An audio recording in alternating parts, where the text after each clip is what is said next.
Assalamualaikum warahmatullahi wabarakatuh. Alhamdulillah, Alhamdulillah, Alhamdulillahirabbil alamin. Assalatu wassalamu ala asrafil anbiya'i wal mursalin wa ala alihi wa sahbihi wa man tabi'ahum bi ihsanin ila yaumiddin. Rabbi shrah li sadri wa yassir li amri wahlul 'uqdatam min lisani yafqahu qawli. Amma ba'd. Rekan-rekan mahasiswa yang dirahmati Allah, alhamdulillah kita bisa bertemu dalam bentuk daring ya. Mudah-mudahan keadaan ini segera membaik dan kita bisa bertatap muka di kelas. Nah, sebelumnya saya akan mengawali kajian ini dengan mengingatkan teman-teman bahwa memang dalam keadaan saat ini mau tidak mau kita dipaksa untuk menggunakan teknologi secara baik, dan keadaan ini memaksa semua kita, seluruh institusi pendidikan mulai dari TK sampai perguruan tinggi untuk melakukan pembelajaran secara daring atau secara online. Nah, era ini akan berlanjut dan nanti kita nggak tahu kesudahannya seperti apa. Maka saya pesankan pada teman-teman mahasiswa untuk selalu belajar dan rajin membaca ya. Bagaimanapun kalau Anda sebagai mahasiswa dan saya sebagai dosen kurang membaca, nanti akan digilas oleh zaman. Suatu fakta menunjukkan bahwa sekarang di Indonesia ini dengan program yang dicanangkan oleh Kementerian Pendidikan dan Kebudayaan dengan Merdeka Belajar, jadi di kampus sekarang itu harus bisa menyesuaikan dengan zaman. Nanti tahun-tahun ke depan itu anak kuliah itu bisa mengambil lebih dari satu prodi ya. Jadi misalnya ekonomi Islam, Anda nanti pengen belajar tentang IT, Anda bisa ngambil di fakultas lain dengan belajar IT. Demikian juga misalnya ekonomi Islam mau belajar mendalami masalah misalnya hukum, Anda bisa belajar di fakultas hukum, bahkan di perguruan tinggi lain.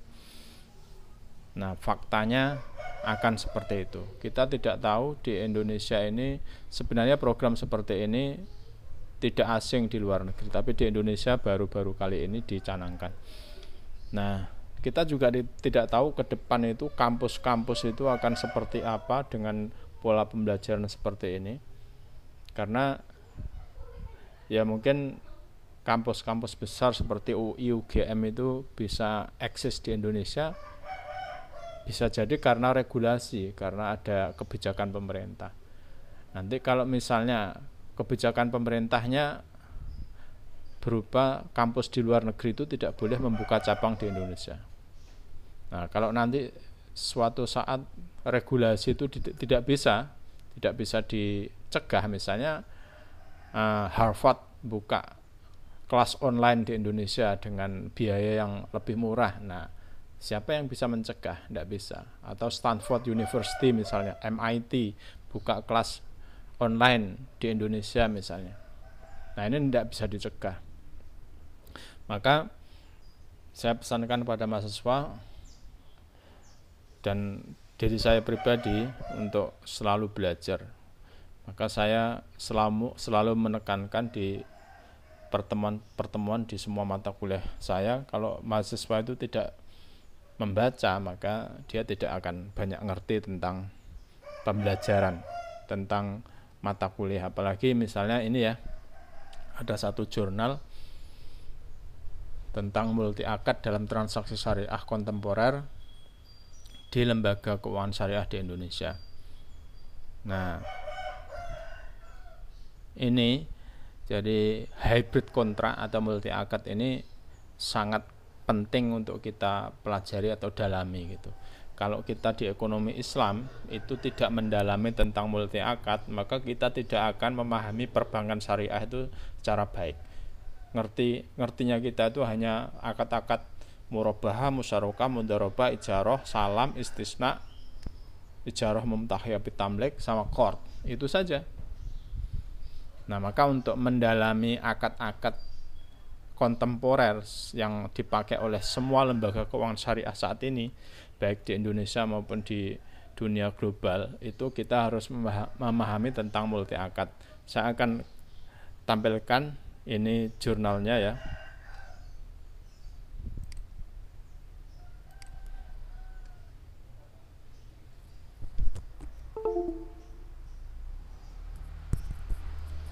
Ini jurnalnya yang ditulis oleh Pak Hasanuddin Maulana. Beliau ini anggota DSN ya. Ini beliau anggota DSN. Nah, dimuat di jurnal, nama jurnalnya itu Al-Iqtisad tahun 2011. Ini udah lama, tapi ini karena penting maka ini saya ungkap lagi. Jadi coba kita cermati di abstraknya ya. Jurnal ini beda dengan jurnal-jurnal lain karena ini murni kajian. Ini murni kajian pemikiran dalam bentuk metodenya literatur study atau library research.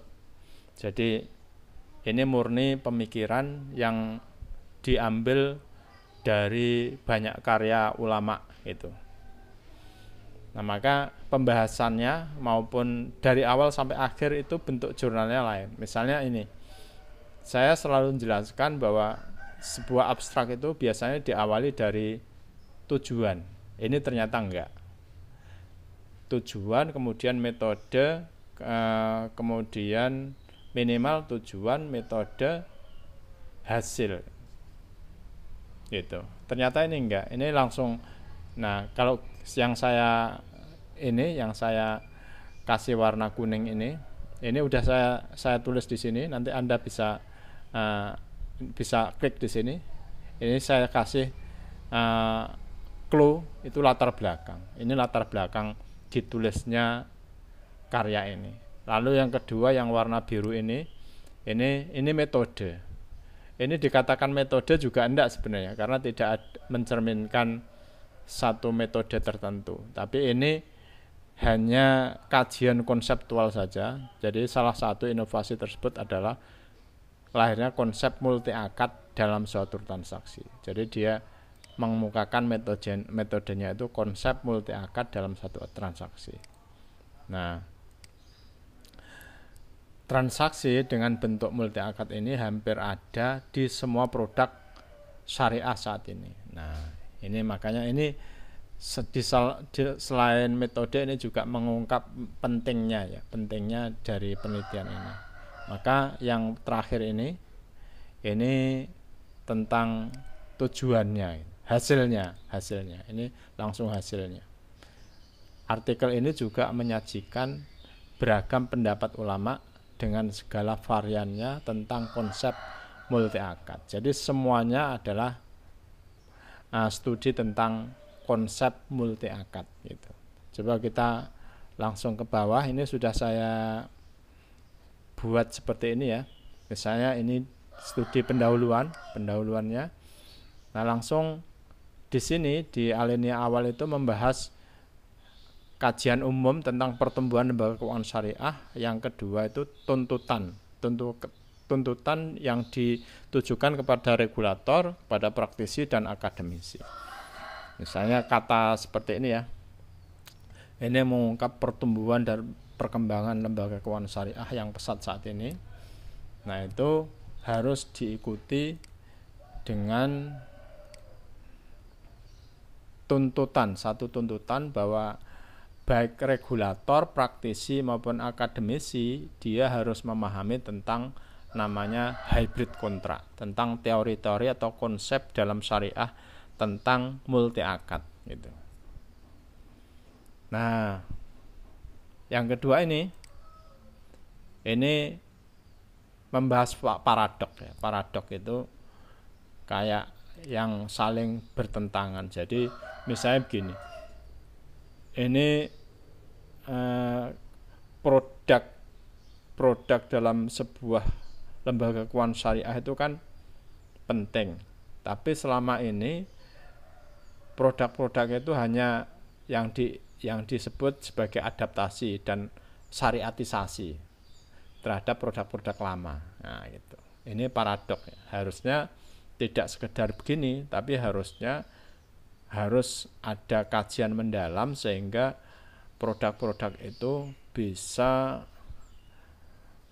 tidak saja marketable tapi juga syariah compliance-nya harus bagus gitu. Mestinya begitu. Maka di sini dijelaskan juga analisis fakta tentang hybrid kontrak yang ada di Indonesia saat ini ya. Misalnya akad-akad lama lah, misalnya ijarah, wakalah, kafalah, wa'ad, swap. Wah, itu semuanya adalah akad-akad tentang multi akad atau hybrid kontrak. Maka kita harus memahami itu secara baik. Kalau tidak, maka akan ketinggalan perbankan syariah. Apalagi akademisi ya, kalau tidak memahami ini akan ketinggalan. Nah, maka ini jadi penting, kajian ini jadi penting. Nah, karena pentingnya itu, maka permasalahannya begini. Jadi perbincangan dan perdebatan mengenai keabsahan multi akad ini muncul bukan tanpa sebab. Sejumlah hadis Nabi ada 3 buah sekurang-kurangnya itu menunjukkan larangan penggunaan multi akad. Jadi asalnya multi akad itu dilarang. Nah, gitu. Nah, akan tetapi multi akad itu tidak bisa dihindari gitu.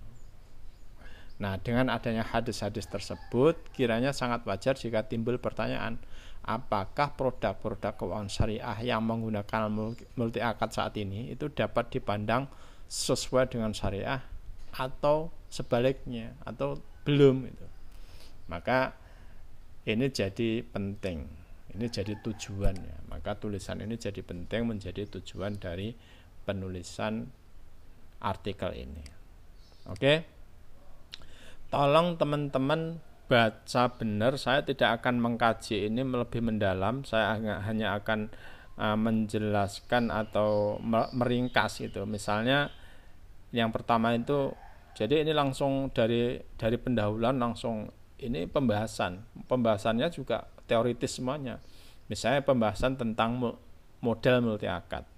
Nah, model multi akad mulai dari pengertian multi akad itu apa dan sebagainya diulas di sini. Tolong dibaca ya.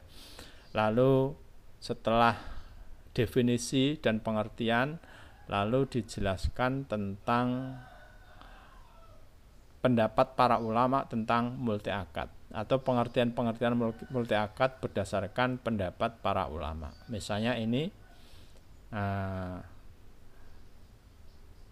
Al-Uqud Al-Murakkabah ini menurut Nazih Hamad itu begini, adalah ini menurut Nazih Hamad.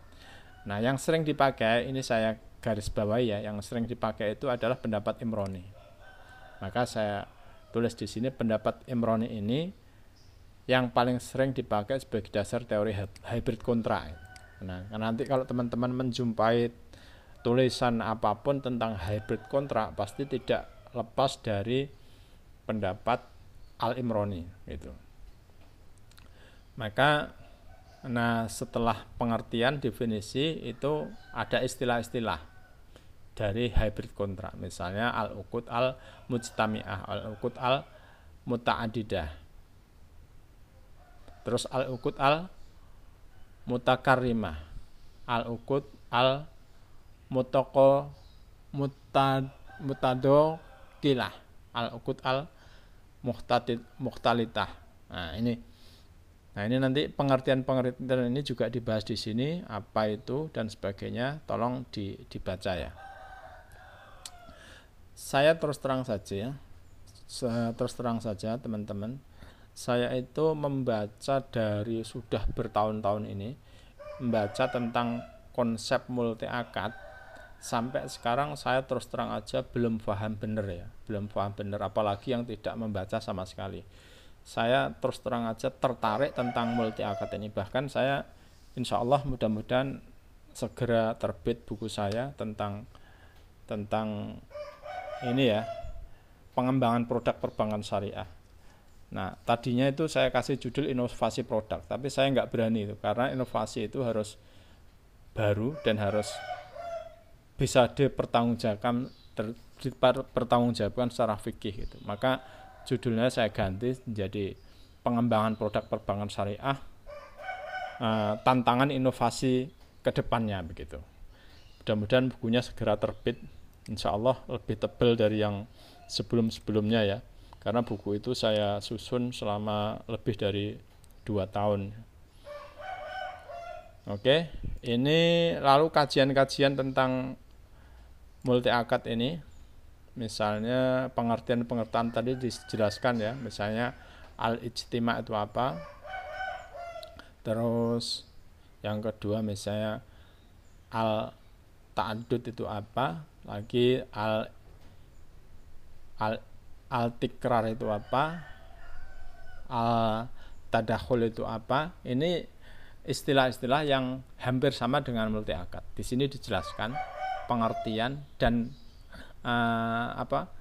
perbedaan dan persamaannya. Terus kelima ada al-ikhtilaf. Ini dijelaskan, tolong dibaca di sini. Lalu ini saya kasih garis bawah tentang pendapat Al-Imroni. Al-Imroni membagi multi akad dalam 5 macam.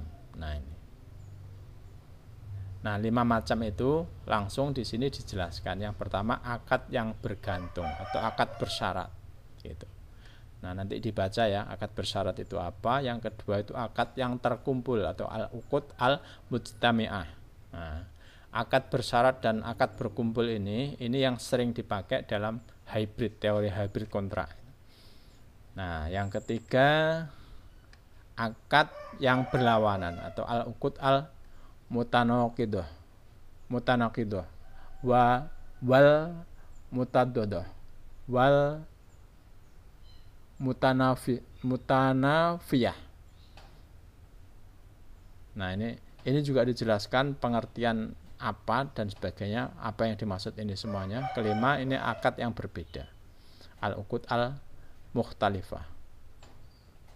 Tolong dibaca ya, saya tidak akan membacakan begini, tapi dari sini nanti supaya kita mendapat satu pengertian sama tentang multi akad. Jadi multi akad ini sangat penting. Jadi kalau teman-teman tidak memahami ini, pasti ketinggalan. Karena fikih muamalah yang selama ini kita pelajari, mungkin teman-teman pelajari dari semester 1 dan sampai terakhir itu, saya lihat kurang masuk di sini ya. Insya Allah kurang masuk di sini, karena terus terang aja tidak ada buku di Indonesia itu yang menjelaskan tentang multi akad secara komprehensif. Itu belum ada. Nah, itu tolong materi ini tolong dipelajari. Lalu dari ulasan tadi yang saya blok merah ini menurut saya penting. Ini kesimpulan dari ulasan tadi. Jadi dari pengertian di atas, para ahli fikih merumuskan maksud dari multi akad atau al-uqud al-muraqabah yang mutanaqidah dan mutadodoh dan mutanafiyah, yaitu pertama, satu hal dengan satu nama tidak cocok untuk 2 hal yang berlawanan. Maka setiap 2 akad yang berlawanan tidak mungkin dipersatukan dalam satu akad. Yang kedua, satu hal dengan satu nama tidak cocok untuk dua hal yang berlawanan. Karena dua sebab yang saling menafikan akan menimbulkan akibat yang saling menafikan pula. Yang ketiga, dua akad yang secara praktik berlawanan dan secara akibat hukum bertolak belakang tidak boleh dihimpun. Nah, keempat, haram terhimpunnya akad jual beli dan soft dalam satu akad. Nah, ini maka yang akad seperti ini dilarang. Itu. Maka dijelaskan di sini, akad-akad yang dilarang itu apa saja di sini. Status hukum multi akad ini lebih menjelaskan akad dari hybrid kontrak yang boleh dan tidak boleh. Nah, saya garis bawahi begini. Penelitian terhadap hukum Islam menunjukkan bahwa dampak hukum dari suatu kumpulan akad tidak sama seperti saat akad itu berdiri sendiri-sendiri. Nah, ini dari kaidah ini maka dikaji. Misalnya ini yang saya blok ini ya, meski ada multi akad yang diharamkan, namun prinsip dari multi akad ini adalah boleh. Dan hukum dari multi akad dianalogikan dengan hukum akad yang membangunnya. Artinya, setiap muamalah yang menghimpun beberapa akad, hukumnya halal selama akad-akad yang membangunnya itu boleh. Nah, ini ya, makanya saya blok begini terus dijelaskan kelanjutannya. Mayoritas ulama Hanafiyah, sebagian pendapat ulama Malikiyah, ulama Syafi'iyah dan Hanabilah itu berpendapat bahwa hukum multi akad sah dan diperbolehkan menurut syariat Islam. Itu. Lalu dijelaskan, dan yang paling penting adalah multi akad yang tidak boleh, yang dilarang. Nah, tolong dibaca ya, teman-teman harus membaca ini. Ini tidak banyak, cuma 24 halaman gitu ya. Dibaca enggak sampai 2 jam lah, insya Allah sudah selesai, dan didalami, dimengerti, supaya tidak sekedar membaca. Nah, istidlal dengan dalil-dalil yang dijadikan dasar oleh kalangan Zahiriyah ini dapat dipatahkan dengan nas-nas lain yang relevansinya dengan kondisi perkembangan manusia, terutama dalam bidang muamalah, dan khususnya masalah kegiatan yang berkenaan dengan keuangan. Nas-nas yang disebutkan oleh pendapat pertama membuktikan bahwa agama tidak membatasi manusia secara sempit dalam urusan muamalah. Nah, ini dalil dibolehkannya multi akad. Namun ada juga ulama-ulama yang berpendapat bahwa multi akad ini juga harus ada batas-batasnya, batas boleh dan tidaknya. Di sini dijelaskan. Nah, maka batas-batasan dan standar multi akad di sini dijelaskan. Dalam hadis, Nabi secara jelas menyatakan 3 bentuk multi akad yang dilarang. Nah, ini yang dilarang ya. Apa itu? Multi akad, jual beli, dan pinjaman. Jadi menyatukan antara jual beli dan pinjaman itu enggak boleh. Kalau jual beli ya jual beli, pinjaman pinjaman. Maka murabahah itu beda dengan qard. Murabahah itu baik, qard itu pinjaman. Maka enggak boleh disatukan. Yang kedua, 2 akad jual beli dalam 1 akad jual beli. Ini bai'atan fi bai'ah. Bai'atan fi bai'ah. Itu enggak boleh. Yang ketiga yaitu 2 transaksi dalam 1 transaksi. Safqatain fi safqatain wahidah. Ini enggak boleh. Ini hadisnya ya, tapi kita itu harus memahami hadis itu tidak letterlek begini. Maka ulama menjelaskan, menjabarkan hadis ini supaya orang tidak menyimpulkan dengan letterlek begini.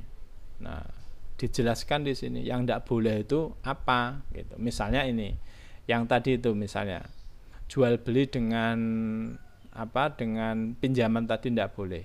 Kenapa nggak boleh? Nah, larangan menghimpun salaf dan jual beli dalam satu akad itu untuk apa? Untuk menghindari terjerumus pada riba yang diharamkan. Nah, ini alasannya, ini ilatnya.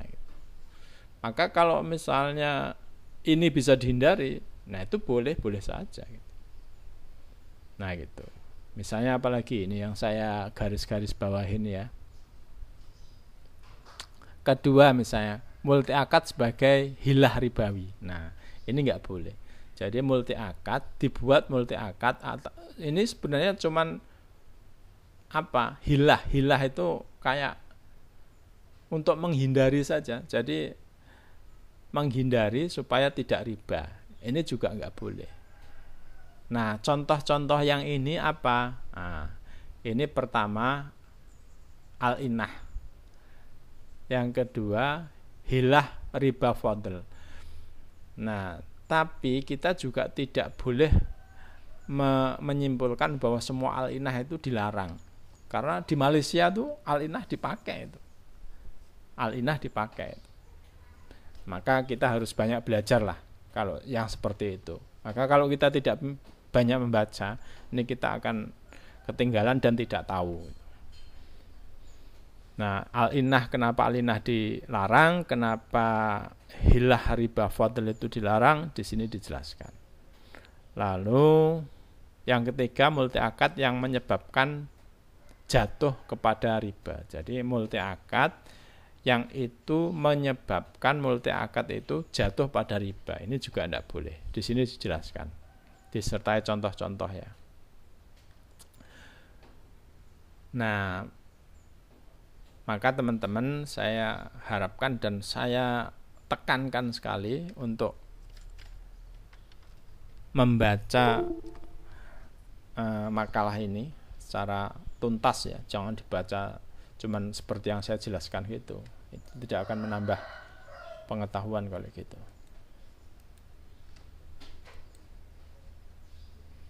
Maka kesimpulan dari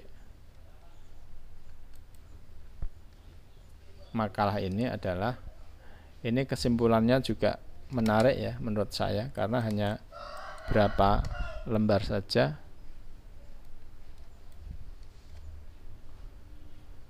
Disimpulkan bahwa keharaman multi akad pada dasarnya disebabkan oleh 3 hal. Pertama, dilarang agama atau hilah karena dapat menimbulkan ketidakpastian atau gharar dan ketidakjelasan atau jahalah. Yang kedua itu terjerumus ke praktek riba. Yang ketiga itu karena multi akad yang menimbulkan akibat hukum yang bertentangan pada objek yang sama. Dengan kata lain, multi akad yang memenuhi prinsip syariah adalah multi akad